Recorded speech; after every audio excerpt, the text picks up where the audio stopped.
तो स्वागत है आपका अपने YouTube चैनल CBS एकेडमी में। और आज हम बात करने वाले हैं यमुना नदी तंत्र की। यमुना नदी तंत्र से सभी वो प्रश्न जो परीक्षा में पूछे जाते हैं वो सारे के सारे इस बोर्ड पर सम्मिलित है, इस बोर्ड पर दिखाए गए हैं, ताकि आपको किसी प्रकार की कोई समस्या परीक्षा में न हो।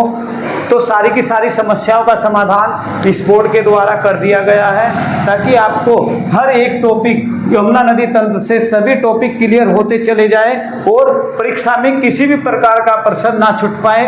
तो शुरुआत करते हैं यमुना नदी तंत्र की। और यमुना को मैं दिखाने का प्रयास करूंगा। सबसे पहले यमुना नदी तंत्र, यहाँ से ये तुम्हारी यमुना नदी तंत्र चलती है, ठीक है। ये पूरी की पूरी तुम्हारी यमुना नदी है, जो कि 136 किलोमीटर का सफर उत्तराखंड में चलने के बाद ढालीपुर नामक स्थान से राज्य से ये बाहर हो जाती है, तथा 1384 कहीं कहीं पर डाटा 1376 किलोमीटर का भी है, जो प्रयागराज अर्थात इलाहाबाद तक गंगा नदी में मिलने तक का ये सफर तय करती है। अब इस बात करते हैं इसकी कि इसका उद्गम कहाँ से है। उद्गम इसका गर्म जल स्रोत से इसका उद्गम माना जाता है। और यहीं पर एक यमुनोत्री काठा बंदरपुछ पर्वत का दक्षिण पश्चिमी ढाल, यहाँ से यमुना नदी का उद्गम है।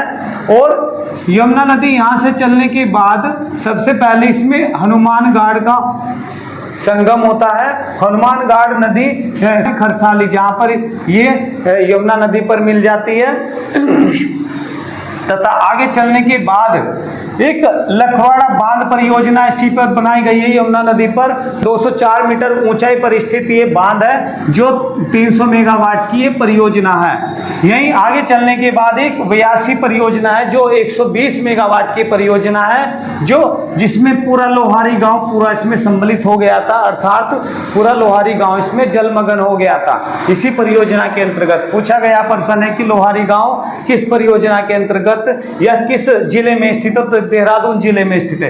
ये सारी की सारी परियोजना तुम्हारी देहरादून जिले में स्थित है। चलने की बात थोड़ी सी व्यासी परियोजना के चलने से आगे थोड़ा सा एक आराकोट त्यूनी परियोजना है, जो 81 मेगावाट की परियोजना है, जो कालसी के पास स्थित है। आगे यमुना नदी में एक अंगलाड नदी का संगम होता है, जो कि मोर मेने के लिए काफी प्रसिद्ध नदी है। पूछा गया प्रश्न है ये भी। आगे चलने के बाद यमुना नदी में टोस नदी का संगम होता है। और टोस नदी का संगम आपका कालसी के आसपास ही होता है, टोस नदी का संगम। और टोस नदी 2.5 गुना जल यमुना नदी से 2.5 गुना जल लेकर आती है, तथा यमुना नदी में मिल जाती है। अब टोस नदी को अब देखेंगे कि टोस नदी यहाँ तक कि तमसा के नाम से जानी जाती है, और आगे चलने के बाद ये टोस नदी के नाम से जानी जाती है, जो 148 किलोमीटर का सफर तय करती है यमुना नदी में मिलने से पहले। तो ये भी दो शाखाओं से इसका जन्म हुआ है, रूपीन और सूपीन। दो नदियों से इसका उद्गम हुआ है, रूपीन और सूपीन। रूपीन की अगर बात करें तो डोडरी कवारी क्षेत्र ही हिमाचल प्रदेश में स्थित है, तथा सूपीन की बात करें तो ये बंदरपुछ का उत्तरी ढाल है। सर्वग्रोहणी ग्लेशियर से इसका उद्गम है बंदरपुछ, ठीक है। इस सभी क्षेत्र को, पूरे के पूरे क्षेत्र को कालिंदा के नाम से भी जाना जाता है। कालिंदा पर्वत के नाम से इस पूरे क्षेत्र को जाना जाता है।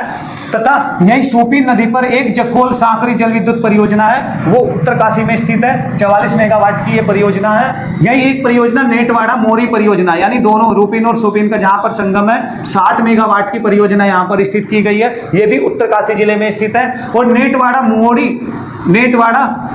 मोरी स्थान पर दोनों नदियां आपस में मिल जाती है, और कुछ समय के बाद तमसा के नाम से जानी जाती है। यहीं आगे चलकर इस नदी पर कीसो बांध स्थापित किया गया है, जो 236 मीटर ऊंचाई पर स्थित है, तथा 660 मेगावाट की ये परियोजना यहाँ पर स्थित है। आगे एक छतरा बांध स्थित है, यहीं पर टोस नदी पर स्थित है, जो कि तुम्हारा देहरादून में स्थित है। कीसो बांध भी देहरादून में स्थित है। और एक छिब्रो परियोजना 240 मेगावाट की ये परियोजना है, ये भी तुम्हारी देहरादून में टोस नदी पर स्थित है। यहीं आगे चलने के बाद ये नदी एक ढकरानी परियोजना यमुना नदी पर स्थित है, जो देहरादून में स्थित है, और 33.75 मेगावाट की योजना है। आगे चलने के बाद यमुना नदी पर एक खोदरी परियोजना 120 मेगावाट की ये परियोजना है, ये भी यहाँ पर स्थापित की गई है। आगे रामपुर मंडी में एक नदी का मिलन और होता है, जो कि ओखला कांडा आसारोड़ी से इसका उद्गम है और आसन नदी के नाम से इसको जाना जाता है, जो रामपुर मंडी में यमुना नदी में मिल जाती है। यही आसन नदी पर एक कुल्हाल परियोजना 30 मेगावाट की ये परियोजना स्थित है, तो आसन नदी पर स्थित है।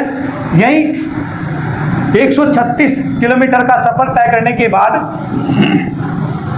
ढालीपुर नामक स्थान से यमुना नदी राज्य से बाहर हो जाती है तथा यहीं पर एक परियोजना स्थापित की गई है, ढालीपुर परियोजना।